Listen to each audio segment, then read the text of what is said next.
So hello friend, आप देख रहे हैं केबी एजुकेशन, जिसमें कि आज हम पढ़ने वाले हैं relation and function class 12 NCERT exercise 1.1 question number 12।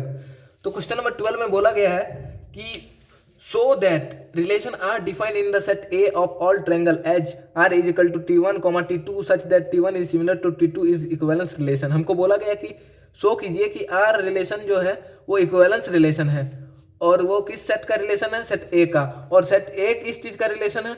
तो वो सभी ट्रायंगल्स का, ऑल ट्रायंगल्स का। उसके बाद देखते हैं कि क्या बोला है। तो बोला है कि consider 3 right angle triangle T1 with side 3 4 5, T2 with side 5 12 13 and T3 with side 6 8 10 which triangle among T1 T2 and T3 are related. 3 right angle triangle दिया गया है, उसका डायमेंशन, और बोला गया है कि कौन किसके साथ रिलेटेड है वो हमको पता करना है। तो उससे पहले हम इक्विवेलेंस रिलेशन प्रूव करते हैं। तो सबसे पहले यहाँ हम लिख चुके हैं सेट ए में कौन कौन आ जाता है? तो सभी ट्रायंगल्स। तो ट्रायंगल्स का नाम लिख लेते हैं कि T1 T2 T3, इस तरह लिख दिए हैं। और उसके बाद देखते हैं फ्रेंड कि आर इज इक्वल टू क्या होगा? R is equal to T1, T2 such that T1 is similar to T2। मतलब T1 और T2 बिलोंग करेगा आर को। अगर T1 सिमिलर होगा T2 का, तो इससे पहले सिमिलर ट्रायंगल कब किसको मतलब बोलेंगे? सिमिलर ट्रायंगल उसको बोलेंगे जब दो ट्रायंगल्स का क्रॉसपॉन्डिंग साइड का रेशियो सेम रहेगा, तो उसको हम सिमिलर ट्रायंगल बोलेंगे। उसके बाद इक्विवेलेंस रिलेशन किसको बोलेंगे? इक्विवेलेंस रिलेशन उस रिलेशन को बोलेंगे जो रिलेशन रिफ्लेक्सिव भी हो, ट्रांजिटिव भी हो, सिमेट्रिक भी हो। तो सबसे पहले हम रिफ्लेक्सिव रिलेशन प्रूव करते हैं। रिफ्लेक्सिव रिलेशन किसे बोलते हैं फ्रेंड? हर एक एलिमेंट अपने आप से किसी सेट का रिलेटेड होगा, तो उसको हम बोल सकते हैं कि वो रिफ्लेक्सिव रिलेशन है। मतलब ए बिलोंग करना चाहिए आर को कुछ इस तरह।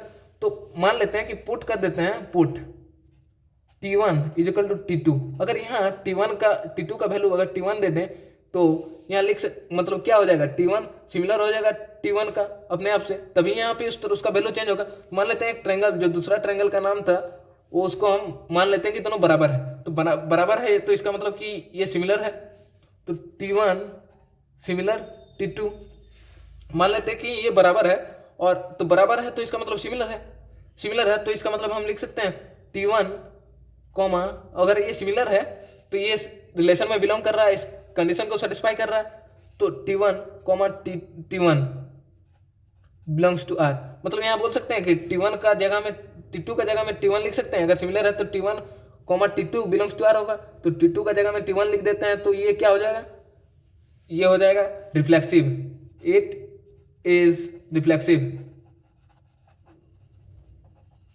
अब हमको देखना है सिमेट्रिक। सिमेट्रिक कब बोलेंगे फ्रेंड्स? अब फ्रेंड हम बोलेंगे सिमेट्रिक कब बोलेंगे? जब a b belongs to R होगा, तो b a b belongs to R होगा, तभी हम उसको बोल सकते हैं कि ये सिमेट्रिक है। मतलब उसका उस उल्टा प्रेजेंट होना चाहिए। तो मान लेते हैं सबसे पहले late T1 belongs to are करते हैं, और ए और T2 बिलोंग्स टू ए, और मान के चलते हैं T1 और T2 बिलोंग कर रहा है आर को। तो इसका मतलब क्या हो जाएगा कि T1 सिमिलर टू T2 हो जाएगा। और सिमिलर इसका मतलब क्या? इसका मतलब कि T2 भी सिमिलर हो जाएगा T1 का। तो अगर ये T2 सिमिलर हो जाएगा T1 का, तो हम ये लिख सकते हैं T2 comma T1 belongs to are. तो T1 T2 T2 T1 उसका उल्टा आ गया, तो यहां लिख सकते हैं इट इज सिमेट्रिक। अगर हम फ्रेंड अब हम इक्विवेलेंस प्रूव करना है इसको, तो सिमेट्रिक भी प्रूव करना पड़ेगा। तो सॉरी, ट्रांजिटिव भी। तो ट्रांजिटिव का क्या कंडीशन रहता है? अगर ए बी बिलोंग कर रहा है आर को, और बी सी बिलोंग कर रहा है आर को, तो ए सी भी बिलोंग करना चाहिए आर को। तो अगर यहाँ हम देखें कि मान के चलते हैं कि लेट T1 एक ट्रायंगल का नाम लेते हैं जो बिलोंग कर रहा है ए से, और T2 भी बिलोंग कर रहा है ए, और T3 भी बिलोंग कर रहा है ए, और T1 और T2 जो है बिलोंग कर रहा है आर को मान के चलते हैं, और T2 और T3 बिलोंग कर रहा है आर को, ये भी मान के चलते हैं। तो इसको अगर हमको दिखाना है कि ट्रांजिटिव, तो T1 और T3 भी बिलोंग करेगा आर को। तो अगर ये इसको बिलोंग कर रहा है, तो इसका मतलब क्या? इसका कंडीशन क्या था? T1 सिमिलर होना चाहिए था T2 का। तो अगर ये बिलोंग कर रहा है, तो इसका मतलब ये सिमिलर है। तो और अगर ये यहाँ कर रहा है T2, तो T2 सिमिलर T3, तो अगर T1 सिमिलर T2 है और T2 सिमिलर T3 है तो T1 सिमिलर T3 लिख सकते हैं, T1 सिमिलर T3। जैसे कि मान के चलते हैं कि A सिमिलर है B के साथ और B सिमिलर है C के साथ, तो A सिमिलर लिख सकते हैं C, रफ में ये कर लीजिएगा। तो ये अगर कर सकते हैं T1 सिमिलर T3 तो इस कंडीशन को सेटिस्फाई कर जाएगा। तो यहाँ लिख सकते हैं T1 सिमिलर T3, तो इसका मतलब क्या, ये अगर सॉरी यहाँ पे इस तरह होता है T1 T3 अगर बिलोंग कर रहा R को, तो ये ट्रांजिटिव हो गया, तो लिख सकते हैं इट इज ट्रांजिटिव। तो अब ये ट्रांजिटिव हो गया तो इसका मतलब क्या है, इक्विवेलेंस भी हो गया, it is equivalence relation. So friend, अब हमको क्वेश्चन आगे बोला था कि ये 3 राइट एंगल ट्रायंगल का डायमेंशन है और हमको पता करना है कि कौन किसके साथ रिलेटेड है। तो यहाँ सबसे पहले हम देखते हैं कि अगर रिलेटेड है, इस रिलेशन को बिलोंग अगर कर रहा है तो सिमिलर होना चाहिए। तो अगर हम देखें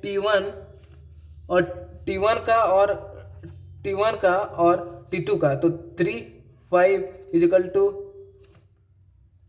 12 4 = 13, सॉरी यहाँ पे थोड़ा मिस्टेक हो गया फ्रेंड्स, और नहीं हुआ, मतलब 13 5। तो क्या देख सकते हैं ये इक्वल है, नहीं है, तो मतलब ये सिमिलर नहीं है। इसका करस्पॉन्डिंग साइड सब, इसका रेशियो, करस्पॉन्डिंग साइड का रेशियो सेम नहीं है, तो इसका मतलब ये सिमिलर नहीं है। T1 नॉट सिमिलर T2, तो इसका मतलब ये T1 not related to T1 is not related to T2। उसके बाद फ्रेंड हम आगे देखते हैं, तो T2 is related to T3। अगर नॉट रिलेटेड टू T3 मतलब कि इसका ये रिलेटेड नहीं है। क्यों रिलेटेड नहीं है, यहाँ पे हम लिख चुके हैं कि इसका रेशियो सेम नहीं है। 5 6 not equal to 12 8 not equal to 13 10, यहाँ पे लिख चुके हैं, तो ये देख ले। और उसके बाद T3 is related to T1, T3 related है T1 का, यहाँ पे इसका रेशियो देख सकते हैं 1/2, तीनों का सेम है। तो फ्रेंड, अगर ये वीडियो आपको पसंद आया हो तो लाइक और सब्सक्राइब करना ना भूलें।